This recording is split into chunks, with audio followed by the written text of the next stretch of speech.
Morning, peeps. Good morning, everyone. How's everyone doing? Hopefully, you guys are all doing well. Don't forget, if you're new to the channel, like, share, subscribe. First one of the year. For those of you that didn't watch my Car Diaries video yesterday, Happy New Year to you all. Thank you so much for everything you guys did for me in 2025. The highlight of the year, most definitely the live that we did. But for all of you that watched all the videos, subscribed, liked, shared, left a comment, meant so much.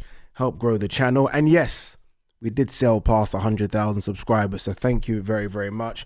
I don't know what the targets are for the channel this year, but I guess the biggest target is just to put out more content, different content as well. I don't know how many videos we did last year, but I'm gonna guess and say around 200 maybe. We've got to do way more than that. Like, my dream would be to do a video every single day. Maybe unrealistic, but I think we can get close to it. So let's set a target of 300 videos, varying types of content that you guys will enjoy, and let's grow this channel to as big as it can be. A subscriber number would be 200,000. That would be incredible. That would be incredible. But ultimately, I just want to put out good content that you guys enjoy. Yeah, and I guess that means boxing having a good year as well. Like, the channel only works if boxing works, and I think boxing was pretty good in 2025. Yes, we all want more and we all want different matchups, but I think we got a lot of what we wanted, and I think the year starts with some good fights as well. Dalton Smith versus Subriel Matias. Dalton Smith bidding to become a WBC champion at 140. Won't be easy. Won't be easy at all. I'm still shocked that fight's going ahead, considering the PD issue Subriel Matias has had. I'm flabbergasted. Well, I'm not really, because it's boxing. But this is going to be a tough ask for Dalton Smith. But it should be a tough ask. Winning a world title should be tough. And I guess there are similarities. And I'm saying this because they're both from Sheffield. But Kell Brook going to America and beating Sean Porter. That was a tough ask. And that put Kell Brook right up there as one of the best fighters in the world. Dalton Smith, I think, will have equally a tough ask. I don't think it's done well numbers wise at the Barclays. I don't know. You know, when you think of the business brain behind this fight, like, someone needs to be fired. Like, the number they're asking for in pay-per-view in terms of the price point is ridiculous. Going to the Barclays, I find strange. Big venue. How much is the Barclays costing? Like, someone's making a big loss on this fight, because ticket sales are down. I get why they might have gone over there, just because there is a big Puerto Rican fan base, obviously Matias being Puerto Rican, but yeah, just doesn't work. It probably would have been best served to be on a Riyadh season card. Maybe the Teofimo Lopez Shakur Stevenson card, maybe. Agate Kabayel fights this weekend. I do go out to Germany. I think I fly out on Thursday. Looking forward to seeing Kabayel. Looking forward to seeing a big fight in Germany. I grew up and it was always big fights in Germany. Like, that was the second destination after America. It felt like everything was in Germany.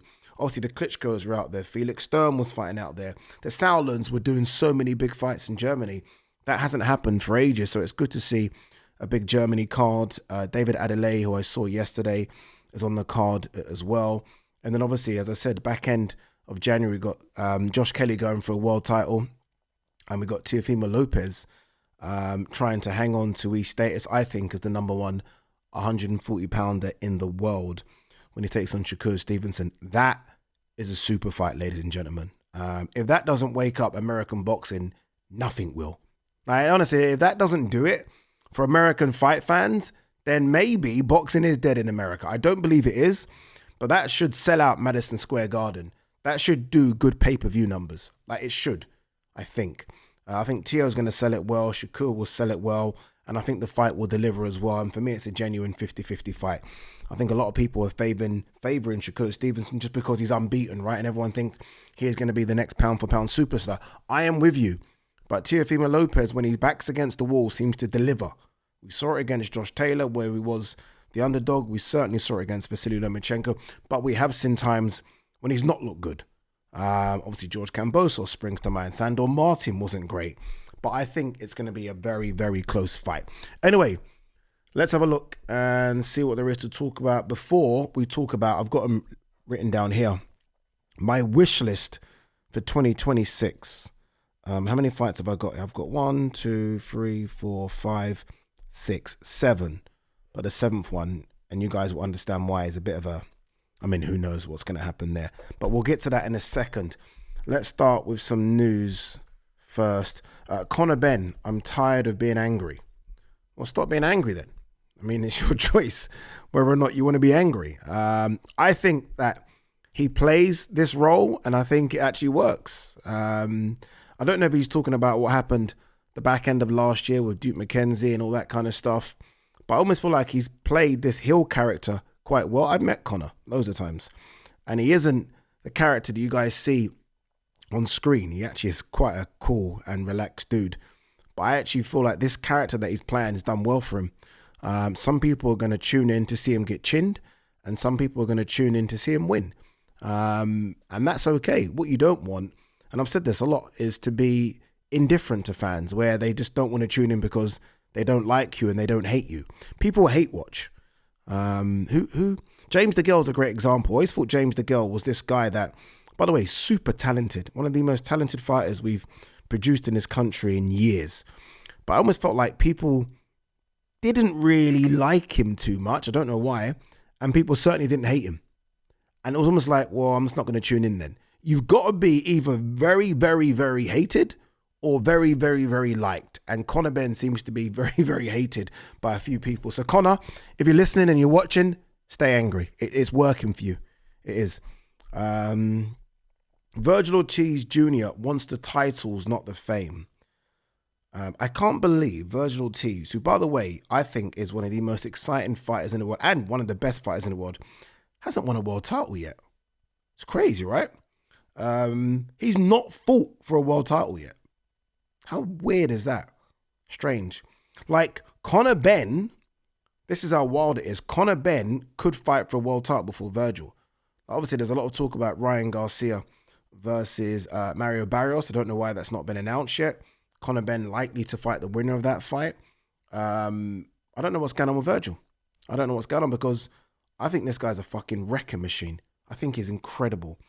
I was there. I was lucky enough to be ringside for that Madrimov fight. And like for the first 3 or 4 rounds, like he couldn't kind of read what Madrimov was doing. Eventually, when he started reading him, just broke him down. And I think we all saw what he did in his last fight as well. So super talented. He might be on my list. I don't know. He might be on my list for a wish list of 2026. Amanda Serrano says goal of 50 wins continues to motivate her. How many wins has Amanda Serrano had? Because that's quite scary for me because I don't like to see Amanda Serrano take too much punishment. And she got hit quite a lot in her most recent fight. Obviously, Katie Taylor before that. Okay, so she wants 2 more. She's on 48. I don't know, man. I don't know. I always thought the goal for Amanda, there's 2 goals in boxing, right? And I don't think wins is a goal. It's funny because I saw Chisora the other day and he's talking about a 50th fight as a goal. For me, the 2 goals in boxing, and who am I to say this, but this is just me talking, are titles and money. That's it. That's it. Fame will come with those things, right? Titles and money. Amanda Serrano has won more titles than fucking anyone else. So that box is ticked. The money box has most recently been ticked as well because of her relationship with MVP and these Katie Taylor fights and even the fights in between, like this fight on the weekend. What else is there? Like I almost can see it's a perfect avenue now for her to become sort of the head, if you like, of the female side of MVP. She's the perfect face for it. She talks well. She's always been championing female boxing. I want to see Amanda Serrano say enough's enough. But that's just me. I'm like that. I've said the same thing about Katie Taylor. I think if Amanda had got a win over Katie, she might have said enough was enough. Because she didn't get the win, I almost feel like she's chasing that one big fight still. All right, let's talk about my wish list for 2026. Now, these are fights that I think all fight fans want to see. So some of these won't surprise you, but I'm going to do it anyway. Why not? I will say this. Have I listed them? Let me quickly list them in terms of 1, 2, 3, 4, 5, 6. What's my number one here? Okay, I think that's my number one. That's two. That's three. That's four. That's five. And that's six, but for a different reason. Okay, look, my number one would be AJ Fury. That would have been number one. I'm just going to get it out there now. Obviously, look, guys, you know the circumstance. We don't need to get into it, but that would have been my number one. I don't know if that happens anymore. We'll see. Only time will tell.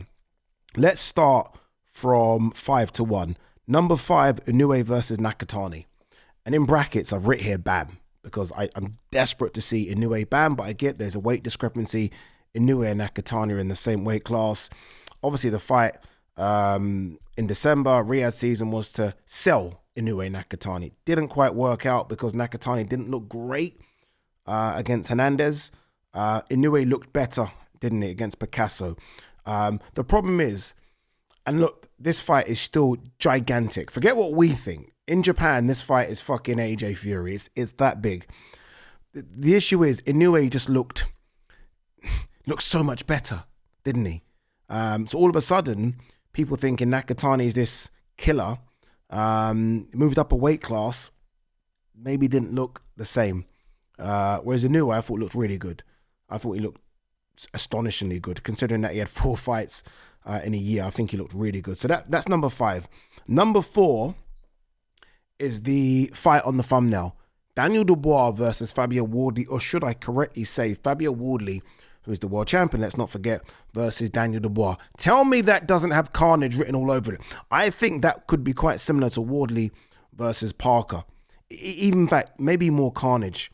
I still think there's an argument, considering the work Daniel Dubois has done. I know Fury's kind of back, right? But to say Daniel Dubois is still the best British heavyweight, there was an argument. He only got beat by Usyk, for fuck's sake. So there's an argument. But that fight there is just war. Honestly, it's war. That's all it should be billed as, war. Obviously, Wardley. But that's an incredible fight. It's a big fight for British boxing as we try and move away from the Fury and AJ era. I think it's an incredible fight. Hopefully it happens. There has been conversations or rumors, but that one of my wishes for 2026. Number 3, a fight without a title, but it doesn't need a title. We saw them get in the ring. We saw them go face to face. What the hell's going on? Virgil Ortiz versus Boots Ennis. An incredible fight. 154 pounds. An incredible fight. I love both. I think Virgil Ortiz is an absolute machine, a killer, a wrecking machine. And what he's done at 154 pounds needs to be looked at. It needs to be discussed. I mean, this guy isn't ducking any smoke. Like, you know, some fighters, you kind of feel like, I've been around Virgil. I'm telling you now, people, this guy will fight anybody. Don't believe all the stuff about Virgil doesn't want to fight him. Nonsense. Virgil will fight him tomorrow. There's people behind Virgil that are maybe stalling, maybe want guarantees of purses and money. But I think it's an incredible fight, and I do think it will happen. Hopefully it happens in the first quarter of 2026. All right, my number 2 is a fight that just has to happen for the culture. It just has to happen. Shakur Stevenson versus Tank Davis has to happen at 135. Now, Shakur going to 140, for me, is almost because he can't get the fights he wants at 135. The fight he wants is Tank Davis. He doesn't want to fight Abdullah Mason or Floyd Schofield. No disrespect to those guys. Good fighters. I want to see them two fight each other, actually. He wants to fight Tank. And I'm telling you now, for American boxing, there might not be anything bigger. Shakur versus Tank is mad. Like Shakur versus Tio is good. But for the culture, Shakur versus Tank is the fight everyone wants to see. It's the fight we wanted to see for a long time now. I'd say about 3 or 4 years. Not Shakur versus Devon or Tank versus Devon. No, Shakur versus Tank is what everyone wants to see. My number 1 is just... My number 1 would be the fight when, if I'm ringside, I'm like, oh my God, it's about to happen. A year ago, it would have been Beterbiev versus Benavidez. That for me was like just 2 bricks about to go head to head. Now, it's Bivol versus Benavidez. And the reason it's not Beterbiev is because I don't want any inbuilt excuses. Beterbiev, I believe, is 41, or going to be 41. He's been out the ring a long time, obviously injuries, blah, blah. Bivol's still prime. Bivol's considered the number one. I know he's had an injury, but he's still considered the number one in the division. And I just feel like there's obviously history there as well. Didn't Benavidez knock Bivol down or something in sparring? Sparring should stay sparring, but there's history there. Benavidez right now looks like a man possessed. Obviously, he's going to go up to cruiserweight. If he stays at cruiserweight, then obviously I want to see him versus Jai, but I do believe he's going to come back down. If he does come back down, him versus Dimitri Bivol is just, I mean, you got a pressure fighter in Benavidez, and I think you have the best mover in boxing. I do believe that in Dimitri Bivol. I think Dimitri Bivol is just glorious to watch. There's a reason I've got this there. I think he is just wonderful. And him versus Benavidez is just an incredible fight. I've got a female fight here as well. So that's my 1 to 5. A female fight that I'd be really interested in seeing is Elif Turhan, who just looked frightening when she knocked out. Shouldn't laugh, but when she stopped Beatriz Ferreira, I was like, wow, that's frightening. I want to see her have a carnage fight with Alicia Baumgardner. I really do. I still don't know if Alicia can crack the way I think she can crack. I think we all got very excited after the Terry Harper fight, when she obviously slept Terry Harper on her feet. Elif can definitely crack. Like her last 3 fights, she's knocked out 3 unbeaten fighters. Gone. Out cold. See you later. And this last performance against Beatrice needs to be looked at, because Beatrice, not only was she unbeaten, Beatrice was the bully. Beatrice used to do that to people, bully people. Beatrice, an Olympic medalist, world championship medalist, literally every amateur accolade, give it to her. She's had that, right? That was one hell of a performance. I think Elif Turhan is the scariest female fighter right now. The scariest by some distance, people. So I want to see her against Alicia Baumgardner. Alicia is 130. Elif last fight was at 135, but Elif, I've spoken to her and her team. She prefers 130 as well. They can get it cracking. They can get it cracking, people. So that's it. There's my wish list for 2026. I mean, there are others as well, obviously. Like Moses would probably get in the mix with Dubois and Wardley. But Dubois and Wardley are further afield than Moses. We wait to see what Moses does against Jermaine Franklin. But look, there's loads of fights that can happen in 2026. But that there is my wish list. Let me know what you guys think. All right, before I let you guys go, Ade and Ariel, or should I say Ariel and Ade, will be rekindled for one night and one night only tomorrow, 6 p.m. We are going to do our review and look back of 2025, and we're going to give out so many awards. I think it's like 20 categories. Obviously, if it's like the Oscars, you want to know who is the best actor and best actress, and that is the biggest award. Will it be Inoue? Will it be Crawford? Will it be someone else? But yeah, guys, tune in 6 p.m. tomorrow. Ariel's channel. I'll try and put the link in the description here. And obviously me and Gman are going to do our own version as well on Wednesday, which will be out Wednesday evening. But anyway, enough of that. We are back, baby. Thank you so much for sticking around, and let this be the best year yet. Peace.